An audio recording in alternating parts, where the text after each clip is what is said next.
Welcome to Popternative, where we dive into topical discussions from the worlds of pop culture, social media, and sports.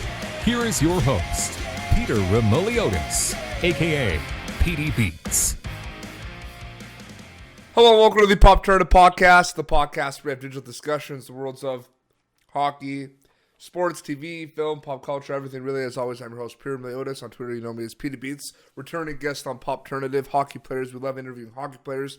We're speaking to a defenseman who plays for the University of North Dakota. He is also a Ottawa Senators prospect in the National Hockey League. Jacob Bernard Docker is back on the show. Jacob, welcome back to the show. Thank you. So last time we spoke, you were kind of getting your feet wet and getting the groove starting up with the University of North Dakota. Now it's 1 year later. You've played there. How's the year kind of been? And talk a little bit about some kind of things that like allowed you to kind of develop your game while you were over there. Yeah, I think having that 1 year on my belt's definitely going to help, going into my sophomore season here. And just getting really excited. I think, we mainly have the same team coming back, and we're expecting big things, and I think we got the group to do it. You were mentioning, things like skating and getting bigger, faster, stronger as things to kind of work on in general. But what were some things that you specifically worked on last season that you're going to take for this season in North Dakota? Yeah, I think the biggest thing for me is just being confident with the puck and maybe possessing the puck a little bit more and being patient with it and not rushing plays. So that's big. That's a big thing I'm going to try to focus on this year. A teammate of yours, Johnny Tyconic, was also drafted by the Ottawa Senators. A new one is also coming as well, and Shane Pinto drafted in the second round. So that's 3 Ottawa Senators playing for North Dakota right now. I mean, you guys don't go to the rookie camps because you're in school right now, but the familiarity and kind of seeing them maybe at like the development camps at the beginning of the year, does that kind of help a little bit, the bonding and the kind of teamwork element of things at all? Yeah, for sure. It's definitely nice having two guys that I'm familiar with from, NHL camps. And, me and Johnny have known each other for a long time. And it's nice, being drafted to the same team as another guy on the team in Shane Pinto. And so far it's been really fun and just looking forward to playing with those guys.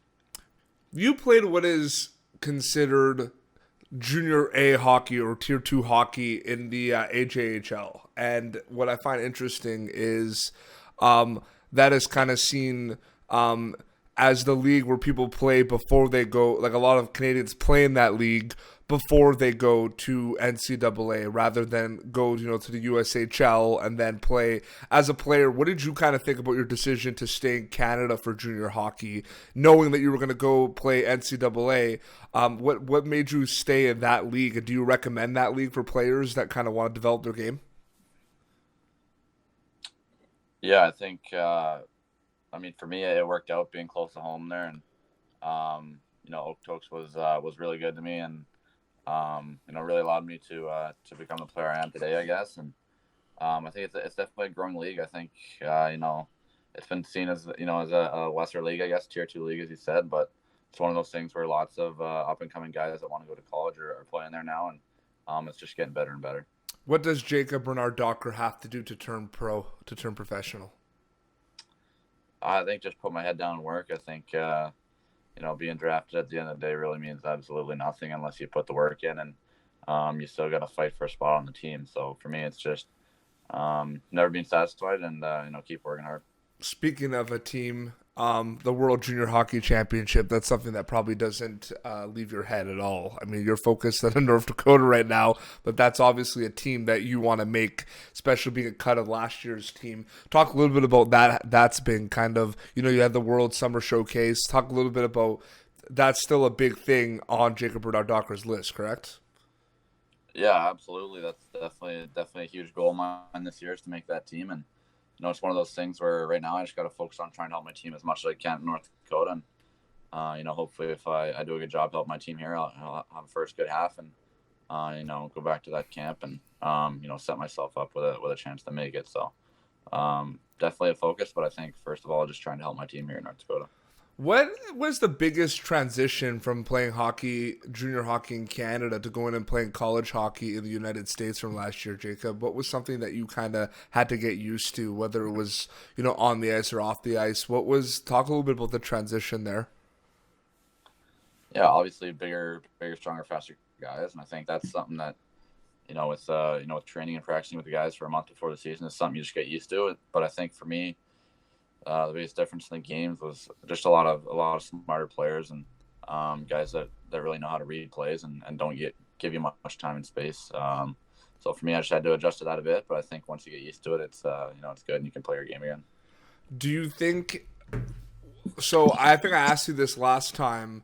Who Jacob Bernard Docker is on off the ice and on the ice, and you kind of talked about being a defenseman, a two-way defenseman that could skate really well. What are some things that you kind of learned about your game this year playing for North Dakota as well?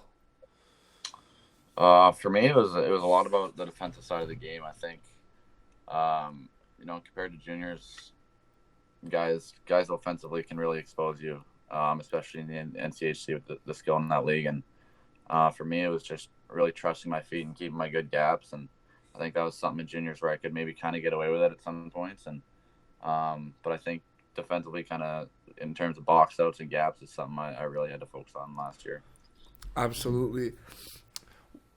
I find it interesting because people talk obviously because the point like hockey, scoring becomes a big focal point, but defenseman seems to have been the transition of these amazing defensemen playing in the National Hockey League in the last couple of years.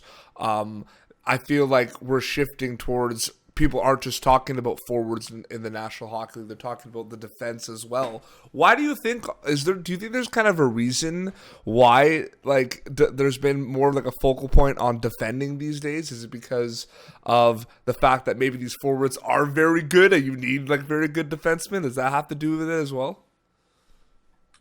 Yeah, I think 100%. I think there's a ton of skilled forwards out there now these days. So it's one of those things where you can have a super talented offensive team, but if you're not able to shut down their top players, it's going to be hard to win games. So that's something I definitely try to pride myself in, is having a two-way game. Going to the NHL camps and then playing, at University of North Dakota, whether it's someone on your team or someone you played against, I want you to put your scouting hat on a little bit. Who were some players that you met at Ottawa Center's NHL development camps that you didn't know, that you weren't kind of aware of, other players that you were kind of interested in? And the same thing for players that you played against or played with in the NCAA. Are there some players that come to mind? I guess for me this year, with Eric Brandstrom being traded to Ottawa, it was kind of the first time I got to see him, and just really fun to watch someone with as much talent as him play, and just try to even kind of incorporate some of the things that he does into your game. I think that was something big for me at this year's Ottawa's camp. Mm-hmm, absolutely. College hockey is becoming unbelievable. It's big right now, but I just feel like talking to my family and friends that follow it, it's just becoming bigger and bigger, and college sports in general, but college hockey specifically. From your perspective, being a student athlete playing, being around that environment every day, I'm sure there's a lot to love about being a college athlete rather than specifically watching college sports. I mean, take us kind of through a little bit of your day to day of being a college athlete at University of North Dakota. Yeah, it's definitely a really fun time being a student athlete. For us this year, we kind of changed our practice schedule, so we're waking up. I'm getting up at 7 every day, and we've got workout at 8, and then we're usually on the ice by 9:15, and then my first class is 11. So from there, from 11 to about 1 or 2, I've got class, and then I come back to the rink to eat and to do some. Sometimes we're doing video, sometimes we're just stretching. Kind of depends on the schedule and what our strength and conditioning coach and our coaches in general want us doing. So it's a lot to handle, but it's really fun, and it really helps you develop as a person and a player. Absolutely. What is specifically like? Talk about some goals for Jacob Bernard Docker this year. It doesn't have to be specifically NCAA, but are there some specific, personal goals like on ice or off ice that you've kind of set for yourself for this coming 2019-2020 season, Jacob? Personally, I just want to help my team win. I think that's the biggest thing for me this year. Is last 2 years we haven't made the tournament. It's been pretty disappointing, and North Dakota is the program that, has made the tournament for a lot of years in a row before those 2 years. So it's one of those things where we're just trying to get this program back to where it should be. And I think this year we've got the group to do it. Absolutely. You had that a rare opportunity to have your name called in the NHL draft in the first round. Everyone dreams of being drafted in the first round. And it's one of those things that we're seeing kind of NCAA players that commit to NCAA, they're going a lot earlier in NHL drafts, these past couple of drafts. Obviously, people, it's cool to go in the first round and everything, but the goal is to get drafted. But for you specifically, it was pretty cool to have your name called in the first round. Yeah, for sure. Like I said before, it's being drafted is just one step, and being in the first round is definitely, cool and, a huge honor. But at the same time, it's one of those things where it's like all the guys that got drafted behind you want it just as bad as you. So it's, not time to take your foot off the gas. And, it was a super special night for me and my family, but, got to keep working and keep getting better. A couple more questions before we wrap up. Talk a little bit about the fan base for the University of North Dakota Fighting Sioux. Talk a little bit about that. Yeah, I think our fan base here is second to none. I still remember my very first game last year. I've never been that nervous in my life for anything. And, playing in front of 12,000 people is something special. And, not just 12,000 people, but just, all of them are so passionate. And it's just really cool to have that sport. Absolutely. Shout out to, he's going to be upset if I don't bring him up, but shout out to Andrew Pesky. Because he's a friend of mine from Ottawa, called Moose. Shout out to him. And it's interesting. You mentioned like 12,000 people, and that's just that's college hockey. You guys are kids, so that's nuts. Yeah, it is nuts, and it's something that you really try not to take for granted, because it's an atmosphere like no other. And I think even NHL games that I've been to don't really have that atmosphere. Well, I think we will wrap up, but Jacob, I thank you so much for coming back on the show. Really, really appreciate it, man. Where could people follow you on social media? I know your Instagram's pretty active. Yeah, that's about all I got. JVD.12. That's it.